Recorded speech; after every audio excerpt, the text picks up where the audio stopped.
Comme je t'ai envoyé en fin 2022, je t'ai envoyé un message que j'ai envoyé je crois à 3 personnes dans mon WhatsApp. Et je t'ai dit que tu faisais partie de ces personnes qui avaient changé mon année. 100% des choses qu'on m'a dit sur toi avant que je te rencontre étaient l'opposé strict de ce que j'ai découvert quand je t'ai vraiment connu en tant que personne. Ah ouais. Si tu regardes mon entourage et que tu cherches un point commun dans ce bordel, il y a un point commun en fait, caché. C'est que c'est des gens qui ont...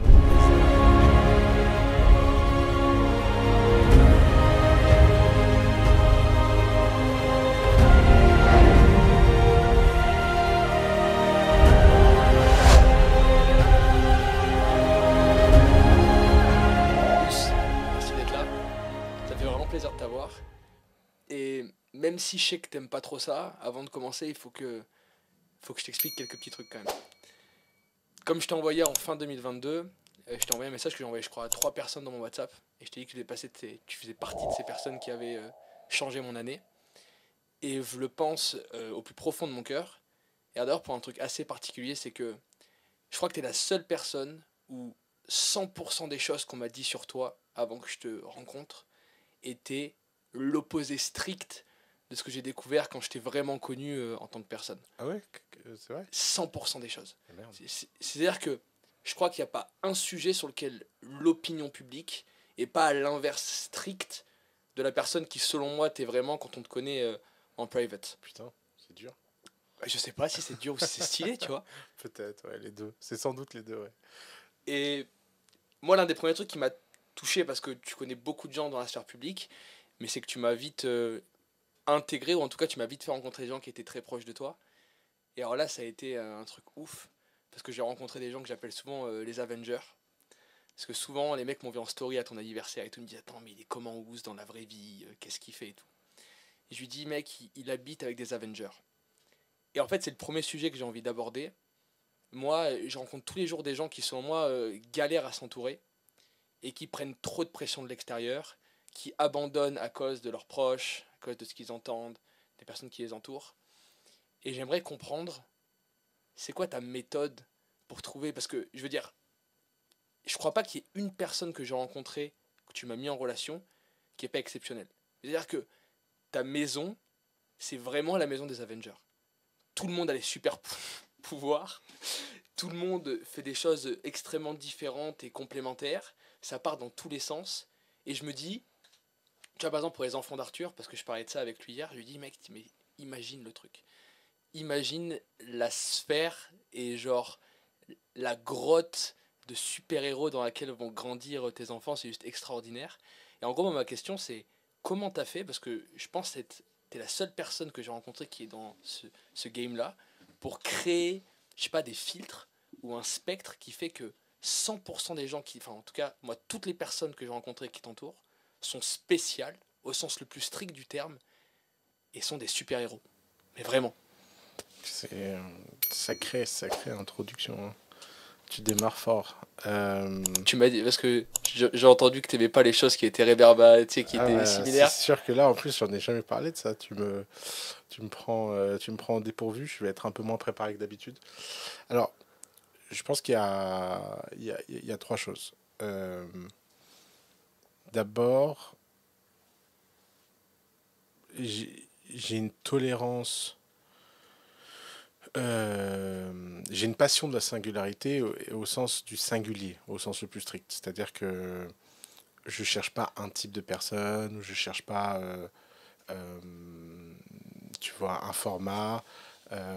Souvent, les gens, ils ont besoin de se rassurer en se disant que les gens leur ressemblent ou leur ressemblent pas ou sont différents. Mais le modèle est assez monochromatique. C'est clair. Moi, j'ai pas peur de la couleur.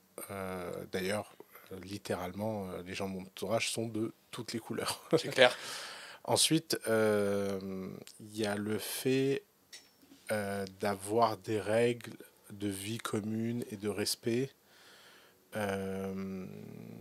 qui font que, en fait, que ce soit des invités ou des gens, il y a une intolérance profonde aux connards. Et donc, si tu as des erreurs de casting, ça c'est tout le temps, forcément. Tu vois, par exemple, en Italie, on part tous les ans à 20. Tous les ans, il y a une erreur de casting. Mais moi, je suis le genre de gens à virer les erreurs de casting au milieu des vacances. et à dire aux gens, bon, t'es mignon, tu prends tes clics et tes claques et tu pars. Ça met de l'ambiance en général. Et aussi différent que les gens soient, la caractéristique pour laquelle j'optimise, c'est des gens qui n'ont pas de jugement. Si tu regardes mon entourage et que tu cherches un point commun dans ce bordel, il y a un point commun en fait, caché. C'est que c'est des gens qui ont zéro jugement. Ils acceptent tout, ils parlent de tout, et d'ailleurs, ils ont des modes de vie très différents. Tu vois, une Sarah va être très différente d'une Sandrine, qui va être très différent d'un Arthur, qui va être très différent d'une Diane.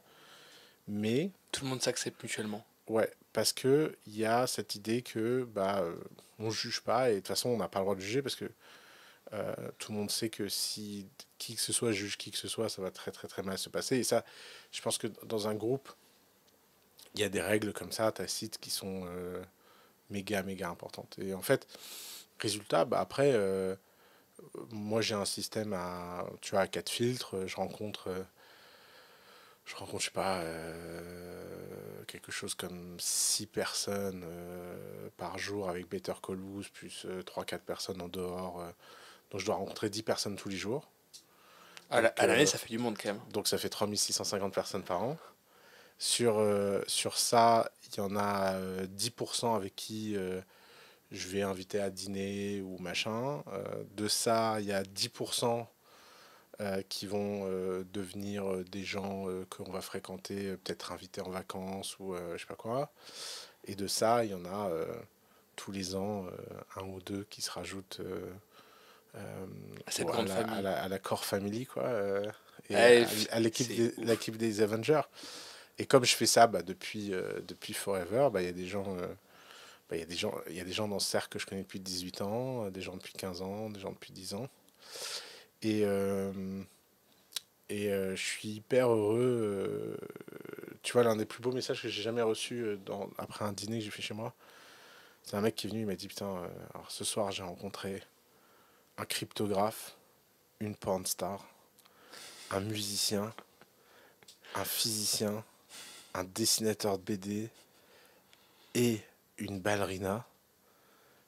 Et ils étaient tous ouf. Et je me demande dans quelle bulle j'ai vécu jusqu'à présent.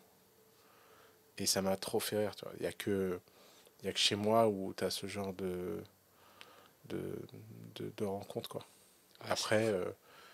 les gens ils viennent, ils partent, etc. Euh, et c'est pour ça aussi, tu vois, qu'on est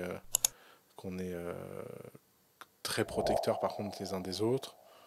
On a une très forte loyauté. Euh, on cherche pas. On, on- on cherche à être tous plus ambitieux toujours. Enfin, il y a un côté émulation où l'ambition des uns nourrit l'ambition des autres. Alors, pas avec les mêmes niveaux de succès évidemment, mais quand même, il y a une forme d'émulation assez intéressante. Comme ça serait stylé d'avoir. Genre, moi, il y a un YouTuber que je suivais qui était streamer parce que moi, je jouais aux jeux vidéo avant, Hum, qui s'appelle Gotaga. hum.